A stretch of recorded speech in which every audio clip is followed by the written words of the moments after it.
The Goldman-Fristoe Test of Articulation, second edition, also known as the GIFTA-2, has been an important tool for speech pathologists for a number of decades. The test is a methodical means of assessing a child anywhere from the age of 2 to 21's articulation of the consonant sounds of standard American English. It provides a wide collection of information by sampling both spontaneous and imitative sound producing, including both single words as well as conversational speech. The descriptive information about an individual's articulation skills is gathered through 3 different sections of the GIFTA-2.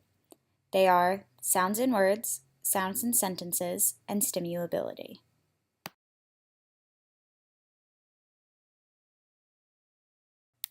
One of the materials included in the Goldman-Fristoe 2 test of articulation is the manual. The manual provides information on rationale and development of the test, administration and recording of responses for each section, the determination and interpretation of standard scores, and the pilot and standardization of the new content. Another material included is the easel. The easel contains 43 picture plates that are bound inside. Abbreviated administration instructions are included on each tabbed page. When opened, the easel folds into a self-standing format for presenting one picture plate at a time. Also included is the supplemental developmental norms. This includes extensive data that tells us the percentage at which children in the standardization sample could correctly produce each sound. This allows clinicians to compare individual performance on each sound to a standard of developmental acquisition in order to establish their own developmental criteria for each case. The response form includes 3 grids for recording an individual's speech responses from sounds in words, sounds in sentences, and stimulability. The sounds being evaluated should be recorded on the appropriate sound grid as they occur. This allows the examiner to make side-by-side comparisons of responses for the 3 sections. 25 response forms are included. All of these materials can be stored inside the included tote bag.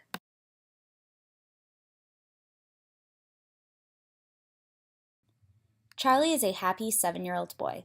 He lives with both of his parents and is an only child. He likes to play soccer, go to the playground, and play with the family's dog. Charlie was born with a cleft palate. He received correctional surgery at the age of 18 months. Charlie had persistent fluid in his middle ear and a eustachian tube dysfunction, resulting in a hearing loss. Charlie was implanted with pressure equalization tubes later than recommended. Therefore, Charlie's hearing loss persisted throughout the time of typical language development and delayed some of his speech.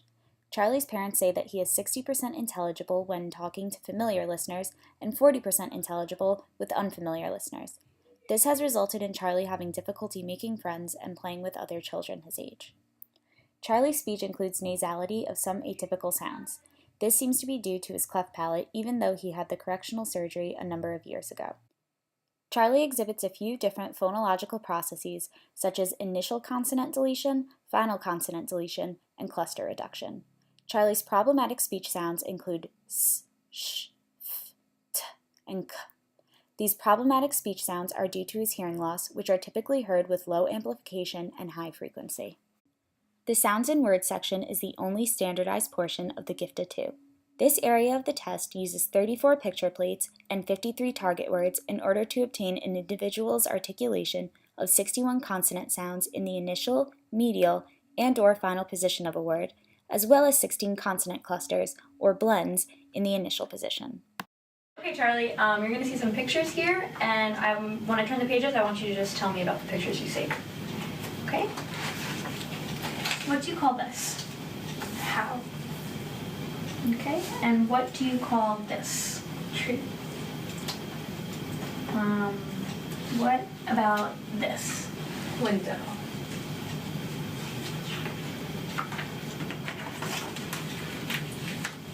What do you call this? Elephant.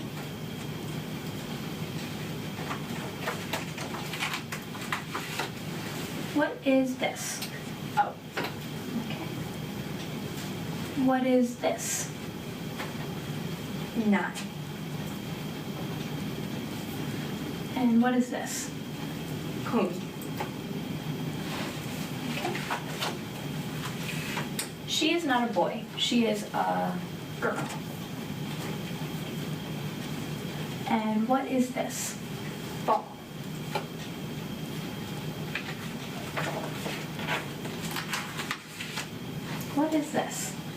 Wagon. Okay. And what is this? A bowl.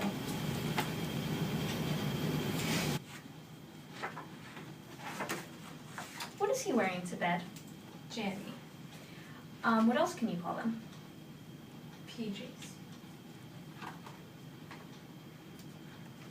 What are these? Flower.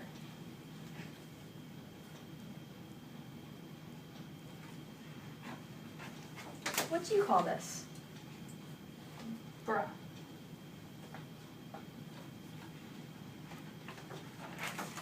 What is this? Drum.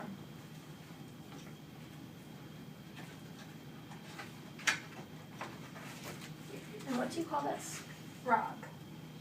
Can you tell me what color that is? Green.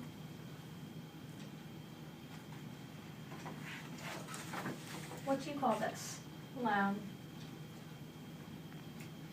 And what is he holding? Balloon. What is this? Lamp.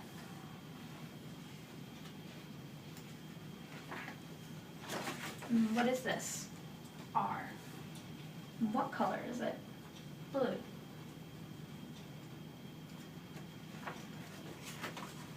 What is this? Bunny. Okay, what else can you call it? Rabbit. Okay. And what is this? Parrot. And what color is this? Orange.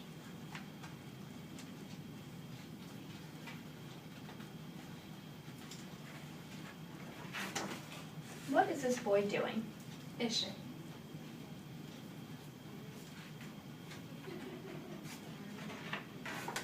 What do you call this? Chair.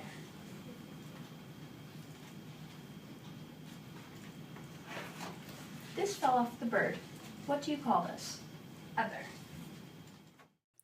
The sounds and sentences portion provides us with a semi-controlled observation of the individual's spontaneous sound production that is used in connected speech.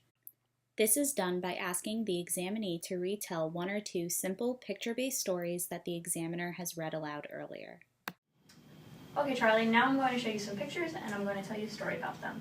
Listen and watch very carefully. After I finish, I want you to look at the pictures again and tell the story back to me, okay? Jerry is playing with his drum, ball, and wagon. He is making too much noise. His mother makes him stop. It is time to take a bath. Jerry is taking a bath. Oh no! He loses the soap. He cannot find it because it's outside the bathtub. See the soap? It's on the floor. Now he is brushing his teeth with a toothbrush. Look, he spills toothpaste on his brand new blue pajamas.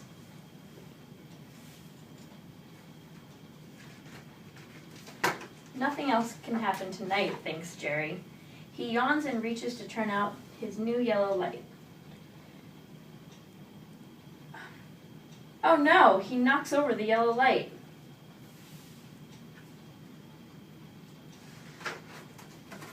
After a bad night, Jerry is finally sleeping. His daddy covers him with the sheet. Whoops, his foot rips the sheet. Okay, Charlie, tell me what's going on in this picture. Jerry playing with drum, ball, wagon. He making much noise. Okay, and what's going on in this picture? Jerry is aching a bath. He dropped on floor. Jerry is brushing his teeth. He dropped toothpaste on his blue PJs. Okay, and what's he doing here? Jerry is yawning and he hit the yellow light. And what's happening here? Jerry is iron. His daddy covers him with the E. The stimuability portion of the test is used to determine the individual's ability to correctly produce a sound that they have previously misarticulated. This is done by asking the examinee to watch and listen to the examiner's production of that particular sound. Watch my mouth and listen to me very carefully. Try to say this just as I do. Remember to watch and listen. Cat. Ah. Yucky. Yucky. Make. May. Face. A. Coffee. Offie. Laugh. Laugh. Top. Up. Guitar. Guitar. Light. Lie. Ship. Ip. Dishes. Dishes. Mash. Meh. Sun. Un. Messy. Messy. Miss. Meh.